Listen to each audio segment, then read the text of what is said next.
The language of the people said burn, burn, burn, burn, burn, burn, burn. Because when you live in a system that has been brutalizing you for so long, the burning down of the buildings is a burning down of a police system, the burning down of old values. Nobody has anything anymore. Everything that I knew it just doesn't exist. What do we do? How can we survive?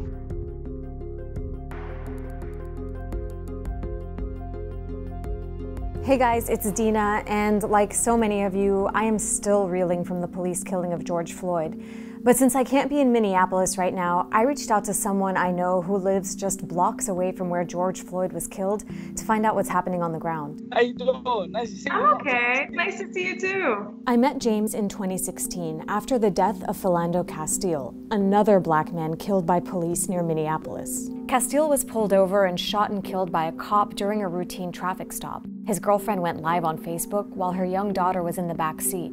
For James, who's also a father, life was never the same after seeing that. I have my daughter everywhere I go, and I can't imagine something happening to me and she's in the back seat. What James told me when we drove down the same street where Philando Castile was killed stuck with me. And considering that the cop who shot Castile was acquitted in 2017, I wanted to check in with James since the tragic death of George Floyd hit so close to home again. What was your reaction when you found out the news about what happened to George Floyd? DJ Khaled, another one. You know, it was another one. Number one, it was in my neighborhood, and it was like, wait, that's the store. That's right up the block. And number two, he was familiar. You know, he was a good dude. What happened in your neighborhood immediately after this news and the video came out? So everybody was mad. Everybody was hot. Like everybody was like, no, this is not supposed to happen. No more black lives getting murdered. Not over here, especially the South Side. This was a human rights issue, and everybody thinks that it's a civil rights issue. No, that was a human life that got taken away. You know, I'm coughing a little bit. I don't have the corona. You know, it's just a couple days ago, the mace kind of got inside. How has your community come together right now? Like, what are the things that we aren't necessarily seeing on the news? We're being a community. You know, we're looking out for one another back. Everybody's out there, from the strongest muscle man that you think to the little white woman with the wooden spoon. She's out there with that wooden spoon.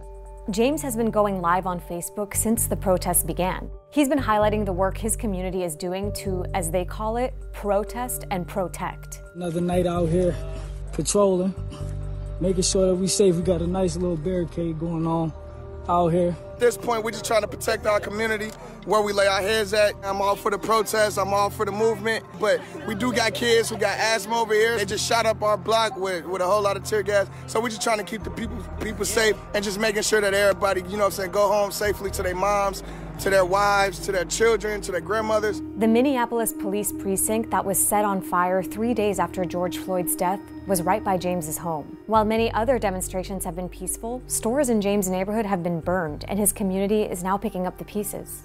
All the buildings that didn't catch on fire, boarded up, closed up, not going to reopen again. Still smoking. I'm walking down the streets that I grew up on since I was 10 years old. All the memories and all the businesses where I used to kiss a girl, all of it is burned. All of it's gone. How is the community dealing with so many of the businesses burned down and so many resources gone now? When I saw my community burn, my belief system burnt with it. And I developed a new belief system. We have the skills, and so now we're using those skills for each other and making sure we rise out like the phoenix and never to go back to that same way of life and only be self-sustainable. The next day, he showed me what he meant. The focus right now for us is African Americans, descendants of the enslaved, is not just burning down institutions, but building it up. We're going to show the world how everybody's stepping up to help us out. All right. We're trying to just essentially do free hardware store, power tools, tape measures, hard hats. If you need a power drill and an extension cord, we have them. We don't hear about this stuff in the media. All the media shows is the protests and the angry violence, but this is peace. This is people taking care of each other. There's people feeding each other here. This is love right here that we don't see. This brother right here, he said they got water and food. Bringing me some water. Appreciate it. Justice for George Floyd. It's indescribable to feel that type of community. It's fair, you get in danger, then you end, and you hug, and you say, we made it another day. That's a beautiful thing. What's your message to everyone taking the streets right now protesting against police brutality? Remember, you're not protesting police brutality. You're protesting the whole damn system. We need economic independence and autonomy. We need our own institutions. If you want to support Black people, help Black people support themselves. That is the change. Hi. I have to build up a world where my daughters can live. They're about to have a world where Daddy helped build it for them, where they can live however they want to live, because it's built for them, made by us.